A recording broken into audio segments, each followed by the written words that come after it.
Hello, everyone. Welcome to this session of the Media Education Lab's AI in the Classroom webinar series. As we go through today's conversation, please feel free to introduce yourself in the chat and use the chat as a way to ask questions, participate in the discussion, leave your comments. You can also use the raise hand function, and we welcome you to join on camera and off mute during the interactive portions of the session. Today, we're going to talk about AI and education through an anthropological perspective. We have with us Professor Rangaswamy, who's guiding our session. She's a professor at the Kohli Center on Intelligent Systems, International Institute of Information Technology, IIIT, Hyderabad, India. Formerly, she led the Human Interactions Research area at the Xerox Research Center, India. And she's also worked at Microsoft Research doing a combination of theoretical analysis and ethnographic field research to understand technology views in developing countries. Nima, ma'am, over to you. Hi, thank you so much for the introduction. I'm so glad that I'm part of this webinar series. I diligently heard all the, I think there were 5 or 4, I'm not sure. So it's not so diligent, no? So I heard all of those talks. I think most of the talks were focused on what you do in the classroom and what kind of tools the AI-enabled technology gives to teachers and learners. That was the first few sessions, I think. There was one session that was on hype, on AI hype, which was a little different from the focus on tools and learning. So I think my talk is going to be even more kind of different from some of the more focused talks that kicked off the webinar series. So let me begin by sharing my slides and let me introduce you to my talk and what is it that I'm going to pose to you and what kind of questions we can ask by the end of my maybe 30-minute talk, and after which I think we can break out and think and come back with some feedback to the talk and to the questions themselves that I'm going to pose. Okay, so let me share the screen. I'm not getting, just a moment. I don't know where my, yeah. Yes, I think I've got it. There you go. Is it so I have to change the layout, right? Because it's covering the screen, the participants, right? Anyway, it's okay as long as where do I change? How do I change the view? View of the screen? Anybody can help me? It's working for us. Yeah, it shows up perfectly well for us. You no, might be able okay, to see us. Fine. So, yeah. Okay. So, so this is my title, but why this title? Because I'm trained as an anthropologist, and that's what I studied, and that's what I know.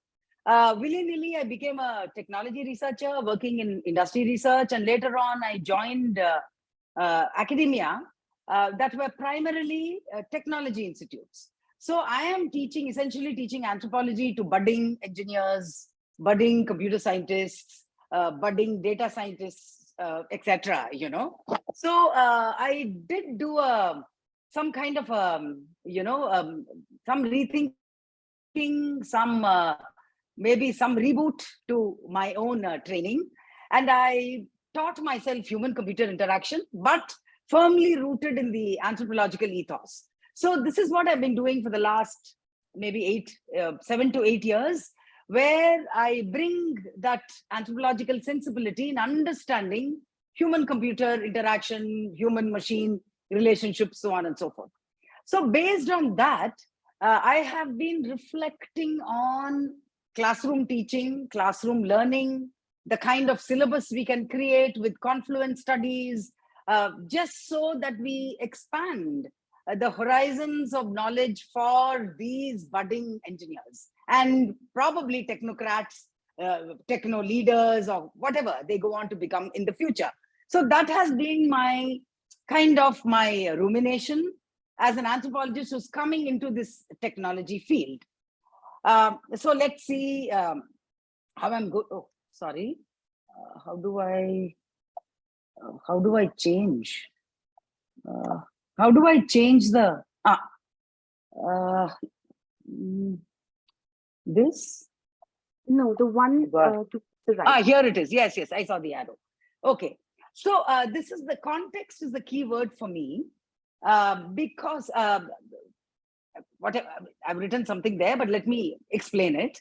Why context becomes important? Because if you look at data sciences, if you look at algorithmic outputs and big data sets and things like that, and what algorithms can produce from big data, they are context deficient. We don't know how data is produced, from where are these coming, what kind of data are these, how do you clean data, how do you standardize, normalize data. All these are technical terms by which data goes through a cleansing process. And in that process, what do you lose, right? What kinds of insights are lost? Because it's purely a technological, say a high-tech process by which you're looking at data, processing it, analyzing it, and coming out with some insights, right? So where is the context? Is context a dirty word? Because many of my students didn't know what context was, especially in data sciences.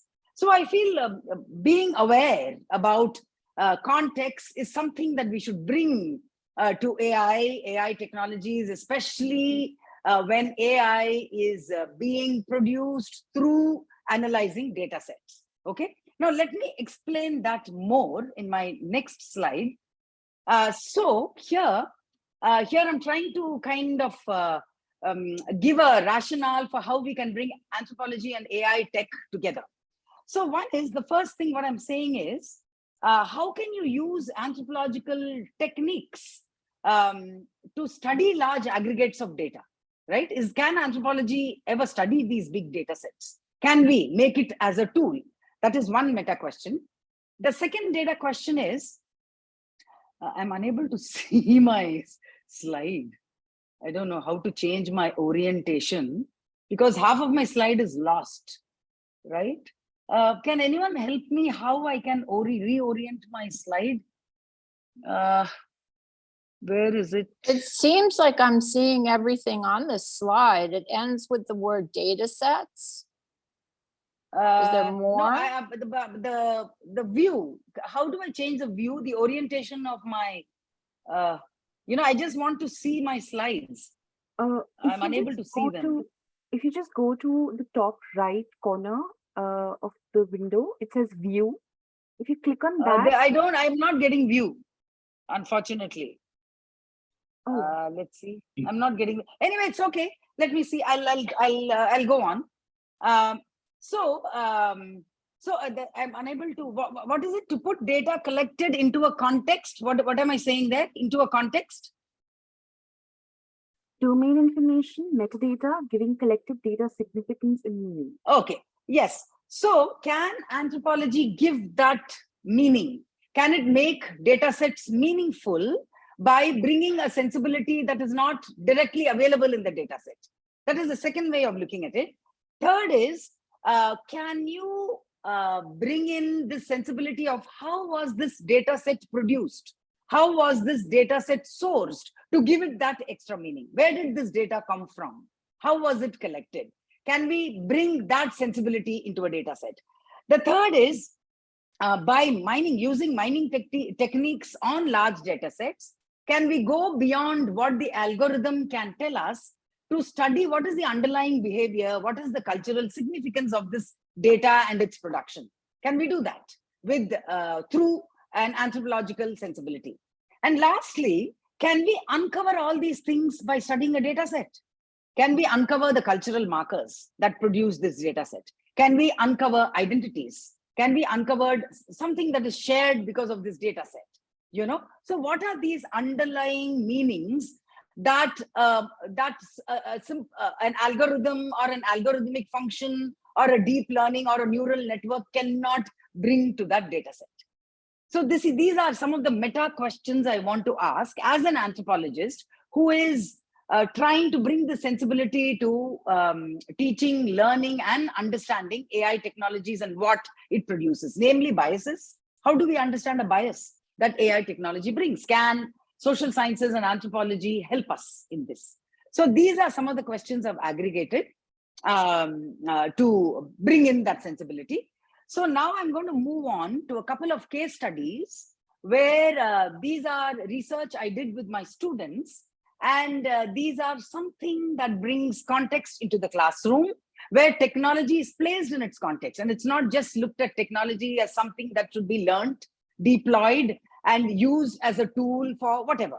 You know, either you do it as a coder, you do it as a product manager or whatever. You know, how do you expand the horizons of technology? So let me talk about two case studies. So the one case study is, this is a little older. This was also a Kai paper in 2018, I think. This is a skill tutoring hub in Hyderabad, where lakhs of students flock every month to acquire IT skill tutoring. So in a sense, these are all classrooms that is teaching IT skills, but it is removed from the formal structures of education and the learning ecosystem. No, it's not the IIT, it's not the triple ITs, which are the premier institutes in India. It's not Stanford or Harvard or whatever. You know, these are informal tutoring hubs, which are nonetheless teaching technology in some form or the other. So the difference between these learning hubs is it makes the student industry ready. It teaches skills that will give them a job when they pass out. Right? So that's why I've called them tutoring hubs. Now, why did I study this? One is because I'll just show you some of the photos. These are the kind of photos you see. Immediately when you do ethnography, when you go into the field with the anthropological methods, the photos, the context, that itself gives you so much. It fills your senses and tells you so much. I'll show you some of the photos. This is how this hub looks. All the cutting edge courses are taught there, right? This is how the classrooms look, right? There are classrooms which fit in 500 students, 1,000 students, and there are classrooms that are more customized to 20 students. All kinds of things happen there. All kinds of learning also happens, but it has a focus that is very different from a typical university classroom. But nonetheless, they are teaching hubs. So in fact, we did about a 6-month ethnography here. And one of my research interns joined the course, classic ethnographic method. She joined the course to understand the pedagogy. How was teaching and learning happening in this hub, right? I think she joined some kind of a quality testing course or something, by which a new platform was introduced, a platform where you test a software for bugs and things like that. Now, so the idea, one of the ideas that we got was, why is it many of these courses were available online, some of them for free, some of them for some money or whatever. Why is it that people go to a situated classroom to learn technology? Why should somebody go there, right? Why should you go sit among 500 people and learn, pay good money and learn in a classroom? That was one of the questions we wanted to ask. So what's happening? What kind of pedagogy was happening by which technology skills are transferred? So understanding of technology itself is transferred in a specific way when it becomes a skill learning kind of a pedagogy, right? So that was one question where we looked at situatedness of learning technology itself, and what were the pedagogic techniques that were getting these tons of students, these hundreds and thousands of students to take up these courses. Of course, one is getting jobs. That is one part of it. But why not do it away from the classroom? Why? What was so critical about the pedagogy? You know, the learning process itself. That was the whole idea. So what we found, the main takeaways about learning and understanding in a kind of a classroom situation that was not a formal classroom, but informal setups was teaching, and the teacher was central to all these things. and how the teaching process and the teacher was adjusting to the kind of students they were dealing with. Students were diverse, right? This is India. All kinds of students joined the classroom, right? Some of the students may not know English. They may know only the local language. Some of the students may be coming from peri-urban or semi-urban areas. So the kind of language they understand was slightly different. And some of them were tech savvy, some of them weren't tech savvy. Some of them came from cities where they already knew certain things, and some of them did not were very skilled with technology and things like that. So the classroom somehow managed to adopt techniques to transfer technology that can be learned as a skill. So that was one of the main reasons why this learning hub were attracting a huge number of learners, so that actual learning process had to be documented to understand why people preferred the classroom technique to understand cutting edge technology, right? So they were teaching, in fact, 5 years ago, they started teaching blockchain. When I don't think my institute, which is one of the premier institutes in India, where I didn't even think of teaching blockchain or integrating it into the course, right? So this was they were quite quick-footed. So these kinds of hubs also include the latest kind of technology innovation, and they try to transform it through pedagogy as something that can be learned as a skill or whatever, it could be making you industry ready or whatever. So that was another way in which this tutoring hub was transforming technology into something that can be consumed and learned. Okay, so that was the focus. So when I teach this to students who are all learning ML, AL, deep learning, neural nets, and kind of dreaming of becoming product managers and product developers, etc., they start thinking about how do we place technology in a context of learning. They begin to think about these things. They begin to think about the differences between learning technology in a premier institute and learning technology in an informal tutoring hub. They start ruminating about where you learn these processes, where you start learning technology and how it influences your own knowledge. So they kind of started probably placing technology in various locations and situations and trying to go beyond looking at technology as a bunch of machine learning techniques. So probably this anthropological lens helped them to understand the broader context in which technology as a powerful force in society that trains young minds to become employable citizens. How does that process work? So that is what this case study did. In fact, these are some of the teachers. They call themselves Java kings. Teachers were so important in these tutoring hubs, how they translated technology into a skill, technology into an industrial ready capability. So this was some of the insights. I'm not giving you all the insights. I'm just giving you a bunch of insights that attracted the attention of students who were soon to become these technology leaders.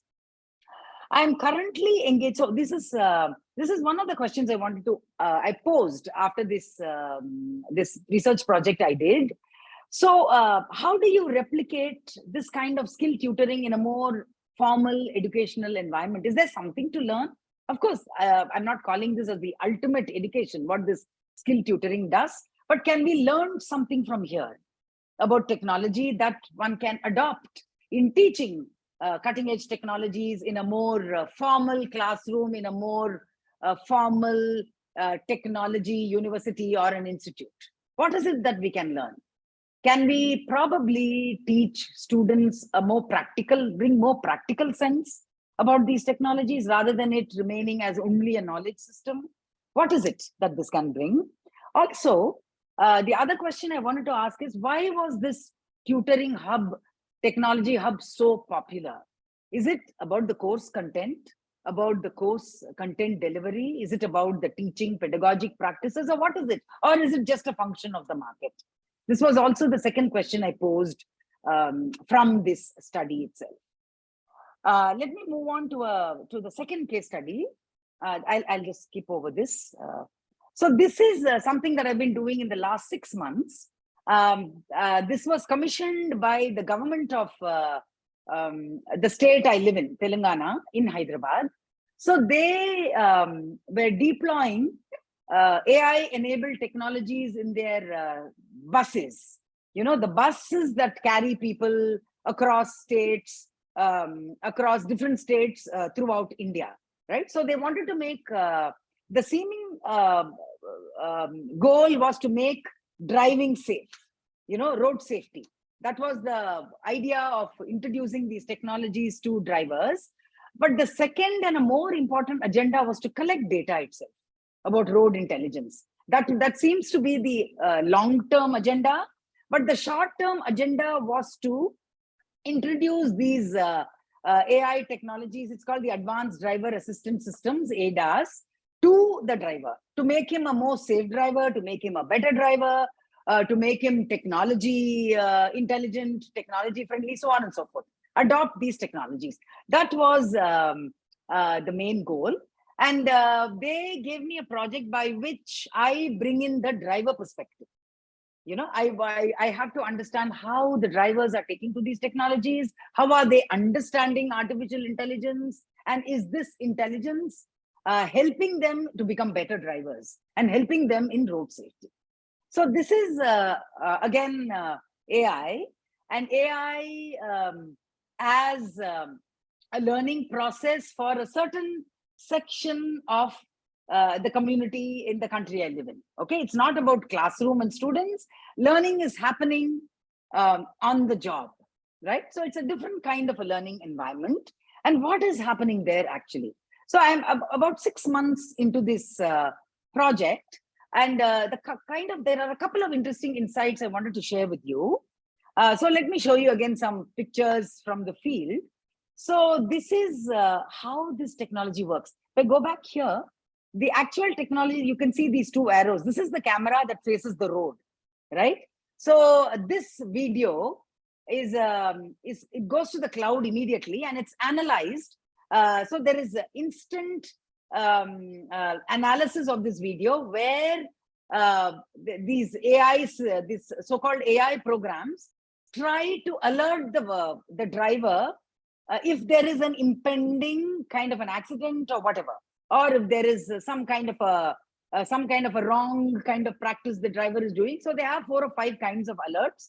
So there is instantaneous video analytics that gives several alerts to the driver to either maybe speed down, maybe the over speeding, or if there is a collision, or if there is lane changing, etc., etc. So the other arrow points to that iWatch, where the alert comes up to the driver.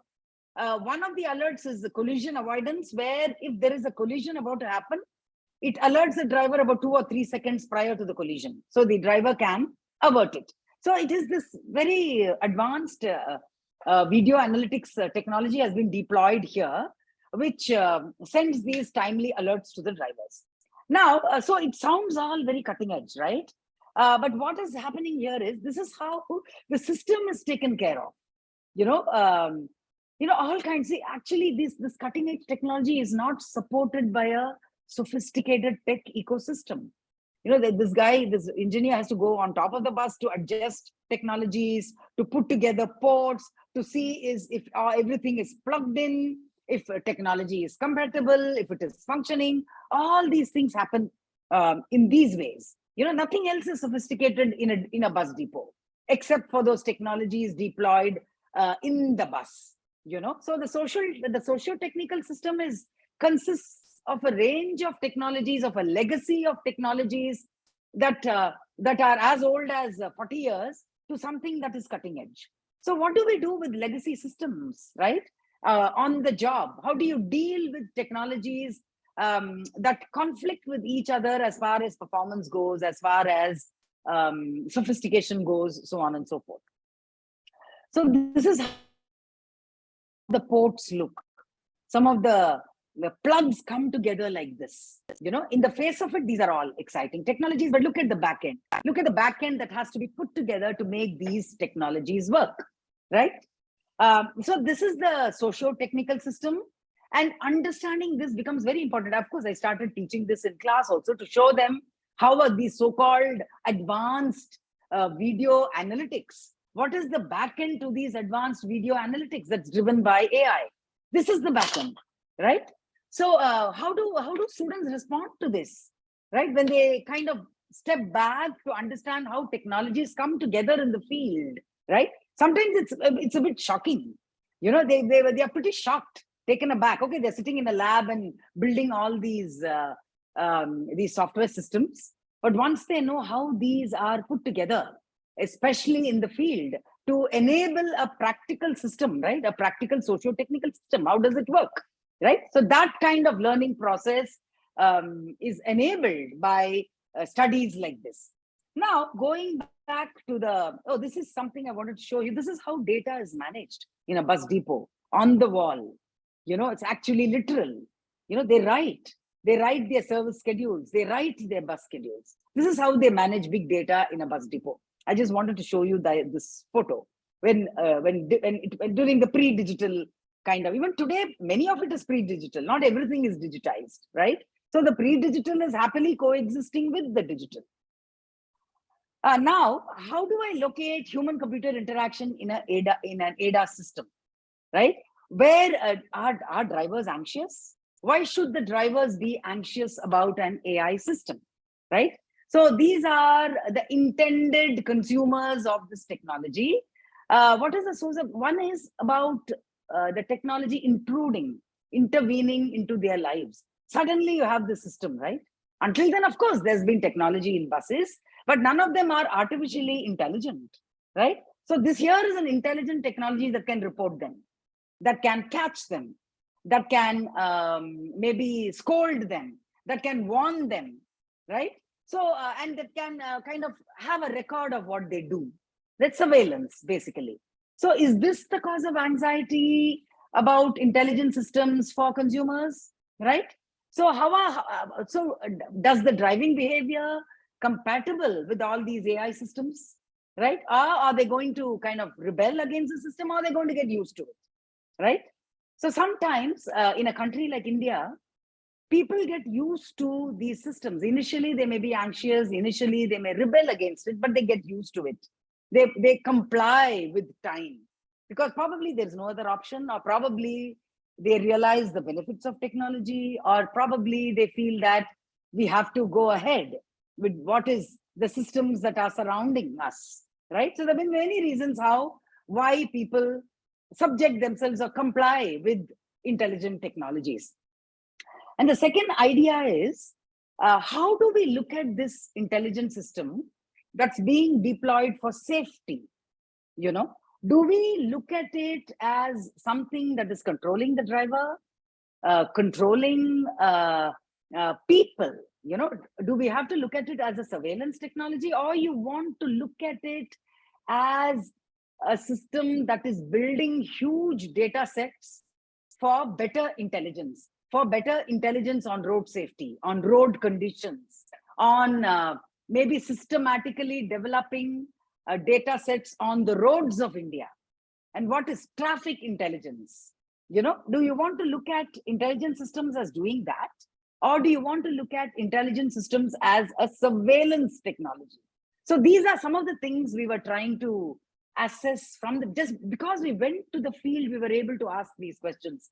Because we went to the field to see how these intelligent systems work and their impact on that socio-technical system and on the intended user, right? We were able to come up with these questions, So, I think this is a new lens when we bring anthropology, when we bring an anthropological sensibility to understand these technical deployments, especially intelligent technical deployments. The questions that you begin to ask shift. The kind of answers you seek shift. And so you build a different kind of a knowledge system, which, if integrated with the usual technical knowledge that is given to a student, imagine how they start changing their perspective on these AL, ML, and all these cutting edge AI systems itself, right? What can anthropology bring to these monolithic kinds of teaching and learning in a technical school? That could be one question we could ask. By bringing these questions to the fore, are we really trying to understand AI better? Can we change the learning and understanding process of AI technologies in a classroom, right? So does bringing the sensibility kind of disrupt the learning of these technologies? So this is what I wanted to ask by using these case studies. This is what I wanted to bring, in trying to disrupt the way we learn and teach in a classroom through interdisciplinary and confluence studies. So I think 30 minutes or more are over, probably. So let me go to the questions I have for you. Sorry. One moment. The questions I had for, yeah. So these are some of the questions I thought you could ruminate on if you want to go to breakout rooms. And then maybe we can come back after 10 minutes and maybe I would love to listen to your thoughts, because this is a very context rooted study, It's in India and the Indian reality is so different. And the way AI technologies are deployed in India and the way they function is so different from other spaces. So it'll be interesting to know your views. So these are some of the questions I've put up there. Can you think of a context or a socio-technical system in your surroundings, in your own ecosystem, that can benefit from an anthropological lens? And how can we demystify technology in the classroom by doing this? And third is, does big data need thick data? By which I meant, do all the machine data require anthropological data to bring in that sensibility and going beyond what machine data gives us? So I will stop here. If you could also copy paste these questions in the chat. Okay. Great. Yes. Yes. I'm opening breakout rooms for 15 minutes. Is that good? Whatever time. Shall I post here? Yeah. Yes, I posted. All right. Opening breakout rooms. Okay, I'm going to go through this chat. So how much time do we have? We have half an hour, right? Yes, a little bit. Oh, so we have less than half an hour, 25 minutes. Okay, great. I'm just pausing the recording while we're in breakouts.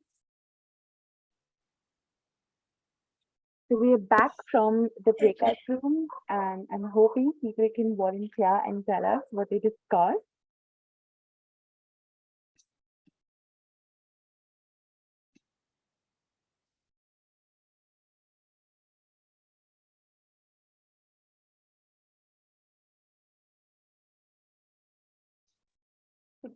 I can start if you'd like. Sure. So Bob and I were in a group together, and so he comes from a psychology background and really does a lot of work with fear-based thinking, and I really am excited to see how we could combine that. I am a library media specialist and with the International Council for Media Literacy. So media literacy is looking at artificial intelligence and thinking about some of the things I've been looking at are the metaphors of how we look at technology. And they help us with the mystification of that technology is controlling us and it's the cloud and we don't, and artificial intelligence, algorithm is controlling us and all that sort of thing, which leads to a sense that we have no control or fear. And that question you had about how do we demystify all of this? So I really am excited for the combination of these disciplines, the anthropological view and psychological view. So thank you. So, but when it comes to the classroom, we are focusing on AI in the classroom, right? Do you think that this interdisciplinarity will really cut through? Because we've been grappling with interdisciplinarity for decades now, and we know the pitfalls of it and the politics of it, so on and so forth. So do you really think something like this may strike, may find some relevance because it's AI and because it's getting to be even more esoteric? Do you think we may find some success in these confluence studies? Because the institute I teach in, we have a degree called computational humanities, where we are trying to bring together computer science and humanities, and we have an entire dual degree program and PhD. We've just started out, so we don't know how it's going to pan out. But do you think that this is the age of confluence studies? What is your opinion? Been dreaming and hoping for it for a long time, even in K-12, like, the bell system and moving from math to, the different, oh my God, it's not the solution, but how do you break out of it? Higher academics, I don't know. So I want it to happen. You see it in small ways. Yeah, yes. Yeah, I think AI could really transform education, the whole structure and understanding of how it operates. And I could see it potentially beginning with a student. What are the student needs, and who are these people, and what are their gifts, and what are their potential, and focusing on how people can work together and communicate and integrate relationships into the process of education, instead of isolated individuals with different grades and things like that, about how we can work together and how we can understand together, because that's where true understanding comes, when we have the different perspectives and different points of view. And when we have those connections, then we know the effects of what's happening. One of the things in our discussion was I worked in the medical field, and when they brought in the computer system, no one talked to the doctors or the rest of us about how we do our work. Okay, they just laid it on top. And one doctor even resigned after it came in, because I'm spending more time with screens than people. And so students need to learn to connect with each other and to form relationships and to share understanding, I think. And I'm hoping that AI can be a vehicle for that, because it has the potential to transform education from a product to a process. Okay. Yeah. So when you were talking in your presentation about how context is key, and how your AI, generative AI, LLMs, they won't really do a lot without context. So if data is context deficient, you'll have a patchy mosaic of stuff that comes up. And that sort of made me think about the recent article that came out. So OpenAI kind of made it very transparent in terms of which sources they used to train their LLMs. One of which was your, usual web crawling, which requires your machine-related data cleaning, right? But then when it comes to memes, or when it comes to other data which has that context, it took up posts from Reddit, because Reddit has its own content management and content moderation systems, right? Which is where the entire controversy came in, where Reddit wanted to charge OpenAI for data because they're using their skill, they're using their labor for free. And I wonder if you had something to say about that, how LLMs are sort of poaching on others' work, others' labor, and what it means for us to talk about these things. So one is a little, it's a crazy, I mean, you want rich data, you want diverse data, and you want all kinds of data, but the means to get them is problematic, right? So how do we overcome this problem, right? You want data to jump across disciplines. You want data to jump across situations and terrains and bring all kinds of understanding. But how do we operationalize that? That is one question. And also the other question that playing in my mind is how do these so-called AI systems have the capacity to deal with this complexity? We want complexity. We want AI systems to see the complex nature of data production, the complex nature of the sources of data. But is there enough intelligence to do that? And the only thing anthropologists are doing is building better classifiers, more nuanced, socially informed classifiers to identify biases, but nothing more than that. So is technology ready to take this complexity?